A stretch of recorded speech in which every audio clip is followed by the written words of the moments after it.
Good evening. What I'm going to show you tonight is one arm lock, but done in multiple different ways. It's a rotational arm lock, and I'm going to relate it to aspects of karate-jitsu. What I'm actually doing is filming this as part of a normal class. Alright, so my students are all watching, and yeah, so this is, say, a standard class, but with bits of interest for other people. As part of this, I will be including some weapons work with the implications of that. This video will not be made public, okay? This is going to be for adult members of Worcester Spirit Combat only, as well as certain other friends, like the Ian Abernethy Forum, for example. So when I talk about a rotational arm lock, what I'm really talking about is this, okay? Where the hand goes that way and the elbow comes this way. That's it, and that's what I'm going to be doing. Now, when you think about Spirit Combat number 3, that's what it is, it's a rotational arm lock. And you can do it standing up, you can do it on the ground, you can do it with your arms, do it with your legs, do it from on your back, do it from mounted, do it against weapons. And if you look at my YouTube channel, I've got multiple videos just on that, so it's all there for you. I'm not going to be going into that. So the first technique we're going to do is Aikido's Shiinagi. And again, I'm not going to dwell on Shiinagi, all the members of the class know this technique, but it's a good place to start. So Shiinagi from first form, and there you go. So if everybody would like to do Shiinagi, refresh on that. If anybody's not familiar with Shiinagi watching the video, go find a good Aikido or Aikido Jiu-Jitsu class and it'll be covered. Okay, it's quite an intricate technique. But there you go for everybody who would like to do that. The next thing we're going to look at is, again, Shiinagi, but from a much simpler entry. And we're going to be from here, where there's a clash of hands. Now, it might be because I've deflected a back fist, or it might be because just in the moment we've ended up clashing. Okay, but what I'm going to do from here is seize control. I've basically used Kotegaeshi there. And I'm going to thread this arm through here. Okay, so it's still Shiinagi. Looks different, but it's still Shiinagi. Okay, nice and simple. I call this a short entry Shiinagi. Okay, and obviously we'll be able to do this left-handed as well. Alright, happy? Okay, the next technique is going to be essentially this. Now, you can see this in aspects of other martial arts. In, say, Kushanku, karate's Kushanku, it's here. Lau Gar, it's called the flower fist, Farkun. You can almost argue that Taekwondo's rising block here is this. It's a bit tenuous, but you know, if you've got to find some application to that, because the last thing it ever is a defence against a fixed stance ready punch, because you know that happens in self-defence all the time, doesn't it? Okay, so what we're going to do is roundhouse punch, and I'm going to be in close. Now here you've got obviously options, body alarm responses, for example. I'm watching this. What I'm going to do from here is snake this through to here, and there is my flower fist, with awareness of what's going on around me. Okay, and as I say, hopefully you can see that from Kushanku. Okay, everybody happy with that? We've covered this before. This is also in my video on blind jiu-jitsu. We've been debating in Abernethy's forum recently about karate soto uki. Now, I've done this to Will once tonight, and he didn't like it too much. I will be gentle. I just look at this and I go, well, look, there's soto uki. Okay, and I'm hitting lungs 1 and 2, and you just see how the effect that is. Right. Okay. So the next technique is basically karate's Geidan Barai. I was teaching this at the weekend. This is a particularly nasty arm lock. Please be gentle with this. So again, hook punch this time. I'm coming in with this. Okay. This could be a check against the hook punch. Could be up under the chin. What I'm going to do here is put the elbow in, bring it down, and I'm here. Now to make the arm lock even worse, let's switch my stance and put in a shuto. Okay. It's a very nasty arm lock. I've been real gentle there. Okay. So all I've done is come up and Geidan Barai. Okay. So again, before we move on, do that. Just want you to consider that in kind of the lower and intermediate level karate kata, it's Geidan Barai. The higher level kata, like say Basai Dai and Matsukaze, after this you often get a dip and a rise. So if you imagine that arm lock I've just done, and you've got this, and you can just see how nasty that is. We're not going to practice that basically because we'll have no uki left. The other thing I just want you to consider is the downward block in Taekwondo. It starts from up here, okay? And you've got to question, if you're blocking something low, why does your chamber come from up here? And the answer is, well, I think the answer is that. It's because you've got this arm lock. It's not actually a block at all. What I'm going to do here is put these 3 arm locks into a drill, okay? Not a Black & Decker, but a martial arts drill, okay? And yeah, I know, Bosch is much more superior. But what we do is put these into a drill. So anybody that might be struggling with these along the way, you've also got another way of practicing them to make sure it's all absorbed properly. So what I'm going to do is go from here, and here's your first arm lock. Okay, so we covered this earlier. What I'm going to do is take my left arm. Here's the second arm lock. Okay, same one, his arm hasn't moved. I'm then going to take this arm. Here we go. Alright, does that make sense? So all I've done is drill through those 3 rotational arm locks. Okay, again, it is a drill. Sensei Will is complicit, he's allowing me to do this. Okay, do understand that. I think in a self-defense situation, any one of those might work if the situation is right. You're not going to chain through all 3. Okay, it's an aim. And so what I'm going to be doing is, again, I need a bent arm. Now, what I should say is everything I've done so far, I've said, look, you know, you need a bent arm to make it work. So before anybody, any smart ass says, yeah, but Sensei, what if you haven't got a bent arm, if you can't make these rotational locks work? Do a different lock.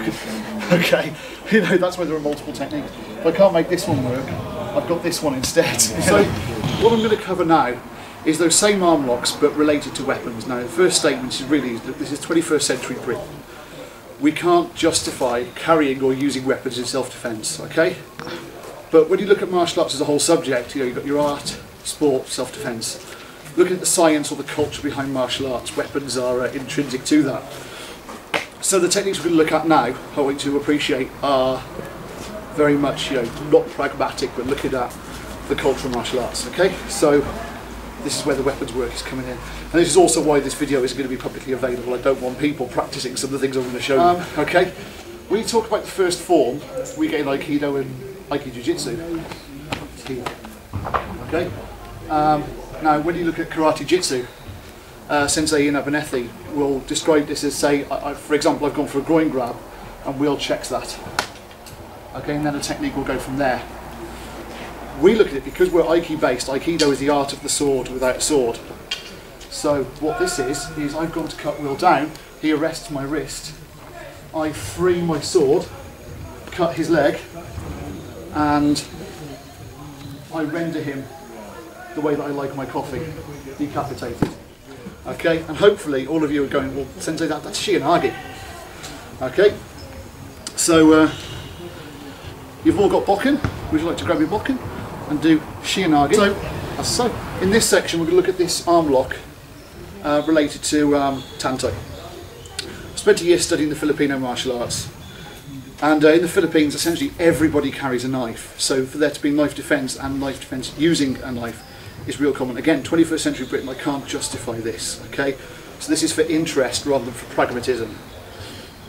So what I'm advocating is, if I'm in some hypothetical scenario whereby I manage to disarm, I'm not advocating what I'm going to be doing next, really, unless I've got any great reason to keep a hold of this for a pragmatic perspective.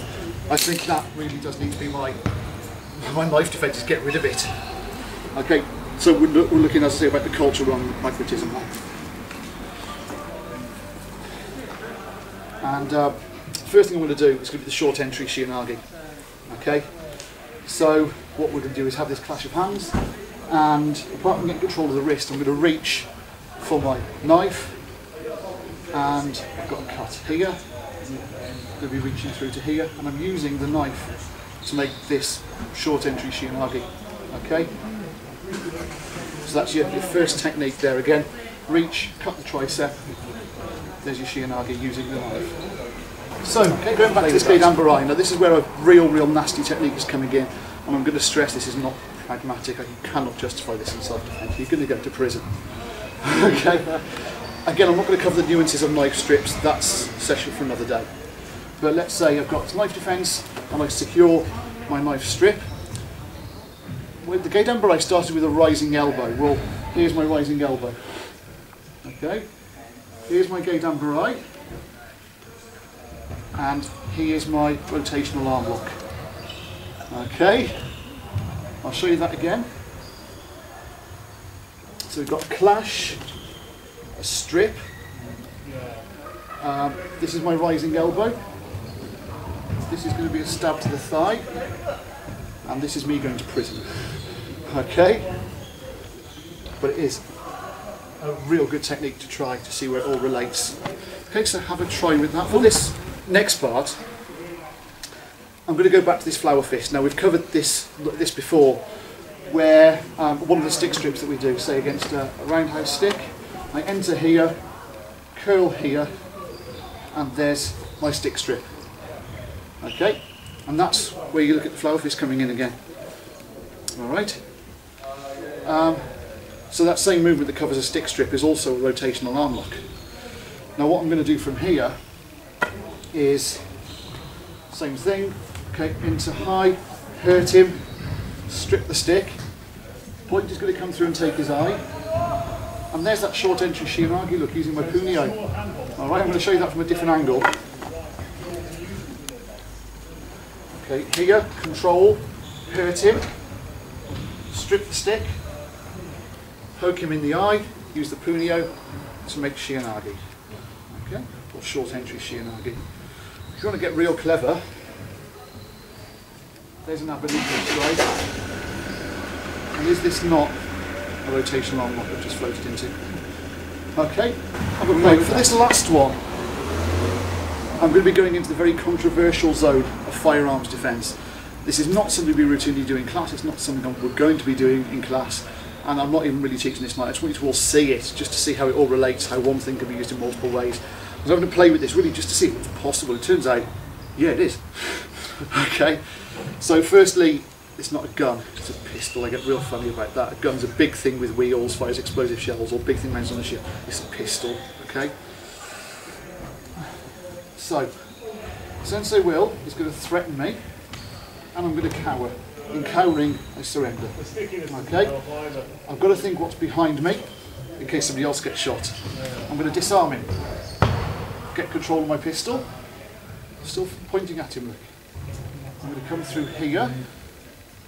Up. And is this not short entry shiranagi? Am I not in a position to shoot behind me? Who comes to cover? Okay? Nobody's taught me this is just me playing, okay? Again, please do not go showing this to juniors or to people you don't trust. Okay, so strip, get control, threat, there's your arm lock, there's your cover. Here, make sure nobody gets shot unless it's something I don't like. Okay, get control. Here, I've talked about shooting behind. What I'm going to do is thread this arm through as this arm comes through. Hey look, flower fist, rotational arm lock. I'm now in a position to shoot in front of me because I've transitioned through my arm locks, look. Okay, I've got control. Oh, that's Soto Uke. Hey look, I've now got a weapon with which to make Soto Uke all that more powerful. Okay, Soto Uke. I think with that bit of controversy covered, that's the end of this set of videos. So just to summarise, that's been one arm lock done in 3 or 4 different ways, multiple applications, considering pragmatism, considering the culture of things. Okay, again, this video is not going to be publicly available, okay, please do keep it that way. I hope this has been of some enjoyment to you and of some interest. We'll be covering a lot more of this in class, how it relates to other things, how it relates to number 3, for example. In the meantime, thanks very much for your time, and I hope you enjoyed that video.